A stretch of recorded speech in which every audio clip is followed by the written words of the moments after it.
I don't think there's room for, personally, I don't think there's room for something like you've suggested, because what you're suggesting is a sort of rapprochement. Well, one of the challenges we face because of the Conservatives crashed the economy and the situation we're going to inherit is that we won't be able to reverse everything that the Conservatives have done over the last 13 years. Rachel Reeves, once hailed as Labour's rising star, now finds herself at the center of a political storm. In a shocking turn of events, the Chancellor resigned on live TV, leaving viewers and politicians alike stunned. Before we move on, I'd like to ask you a small favor. If you appreciate this content, please take a second to like this video and subscribe to the channel. Over 98% of you watch the videos without subscribing. It costs you nothing, but it makes a huge difference to us. So, did you click the subscribe button? Great, thank you so much. Now, back to the video, but what led to this dramatic fall from grace? And why is tech mogul Elon Musk adding fuel to the fire with his scathing critique of Reeves and the Labour Party? Rachel Reeves' journey from Labour's golden girl to political pariah is a tale of ambition, hubris, and spectacular miscalculation. Once described as the most powerful woman in Labour's history, Reeves seemed unstoppable as she climbed the party ranks. Her assertive approach to economic policy won her admirers and detractors in equal measure, but few could deny her influence. When Reeves stepped up as Chancellor, she exuded confidence bordering on arrogance. At her first budget, she boldly declared there was no alternative to her proposed measures. She promised to wield an iron fist against wasteful spending, painting herself as the UK's economic savior. But as we've seen time and time again in politics, pride often comes before a fall. And that's not going to happen, not while this government you've got is doing the kind of things that they're doing. I can't see that. And make working people better off. We've just got started, and that is what we are absolutely determined to do, to deliver on the mandate that we got on the 4th of July.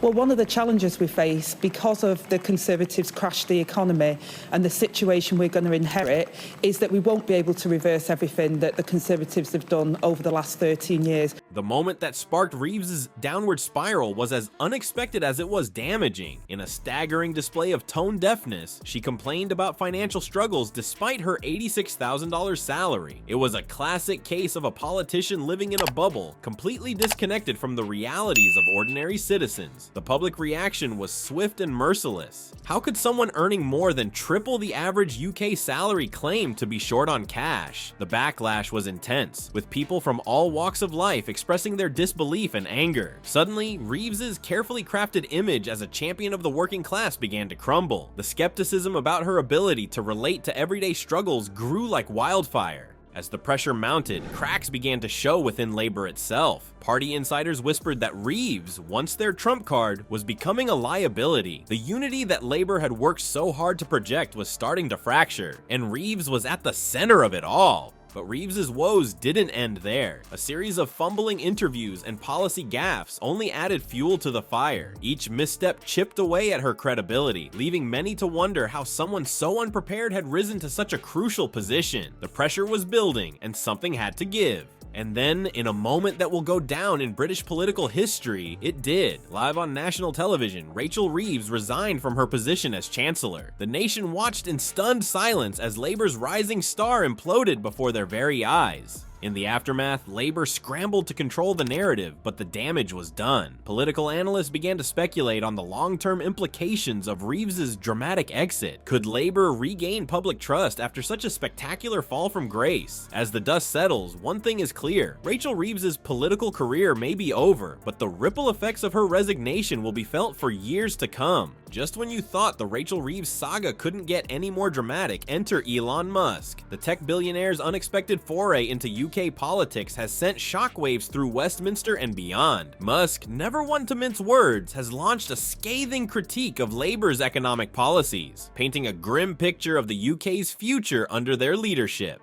In a Twitter storm that set social media ablaze, Musk didn't hold back. He called out Reeves and the Labour leadership, arguing that their handling of the economy is driving away investors faster than you can say economic downturn. According to Musk, the UK is becoming a place where zero companies want to invest. Ouch, that's gotta sting for a party that's been desperately trying to position itself as business friendly. But here's the kicker. Musk's words carry weight. We're not talking about some random keyboard warrior here. This is Elon Musk, the man behind Tesla and SpaceX. When he speaks, investors listen. And right now, they're hearing that the UK might not be the best place to park their money. It's like watching a game of economic musical chairs, and the UK is at risk of being left without a seat. Labour's response to Musk's broadside has been, well, let's just say it's not going to win any awards for crisis management. Wes Streeting, the health secretary, tried to brush off Musk's comments as misjudged and certainly misinformed. He even invited Musk to collaborate on addressing child sexual exploitation issues. Talk about changing the subject. It's as if Labour's playbook consists of a single page that reads, when in doubt, deflect. Well, first, let me say, I think England has gone back to the Tudor times, not America. You've just gone back 400 years with this government that you've got. The house building that I'm proposing at the start of conference that we'll be announcing more this week is about actually giving people secure futures and making sure that we can tackle things like child poverty. And make working people better off. We've just got started, and that is what we are absolutely determined to do, to deliver on the mandate that we got on the 4th of July.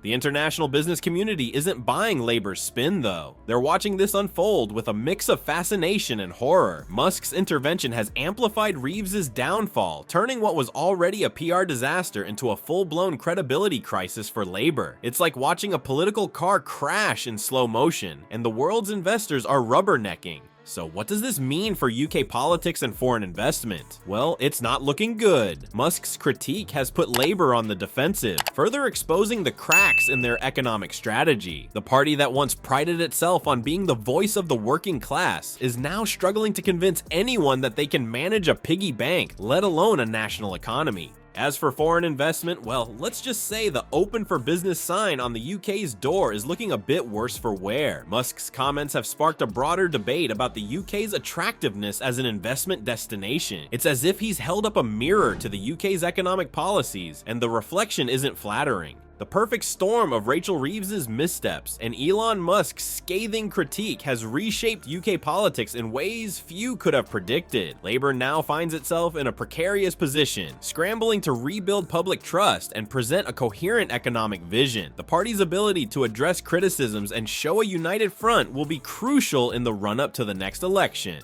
But what's next for Labour and the UK's economic future? That's the million-pound question on everyone's lips. With Reeves out of the picture, potential successors are already jockeying for position. Whoever takes the reins will need to hit the ground running, presenting a clear and convincing plan to steer the UK's economy through choppy waters. The lasting impact of this political drama on public trust and international perceptions can't be overstated. Musk's engagement with figures like Nigel Farage signals a potential shift in political alliances that could further complicate Labour's position. The international media coverage has only amplified concerns about Labour's leadership and its impact on the UK's global standing. It's a stark reminder that in today's interconnected world, a local political scandal can quickly become a global headline.